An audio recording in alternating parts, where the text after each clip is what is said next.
Ang beses naman na napag-guidance ako ay dahilan nito ay nakasira kami sa loob ng classroom. Marami kasing mahilig maglaro ng basketball sa school namin kaya naman nung flag ceremony ay sinabi na bawal gamitin yung court sa tuwing recess at lunch at maglaro ng basketball sa uwian. At nakayanan naman naming hindi maglaro ng basketball sa loob ng ilang araw. Tol, kating-kating na ako maglaro. Pwede ka na doon sa kabila. Anong sabi mo?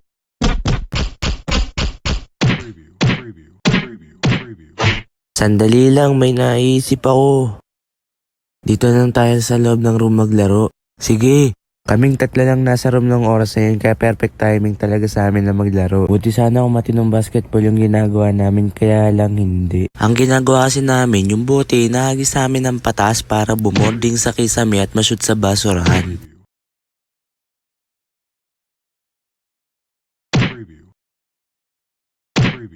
Oh, pasok yung tira ko. Pero one time sa kaligitnaan ng paglalaro namin ay may hindi ka nais-nais na nangyari. Kasi ewan ko kung anong meron sa akin ng oras na yun. Kasi masyadong napalakas yung pagagis ko ng bote at pang sapol yung ilaw. Tara tol, punta tayo sa kantin.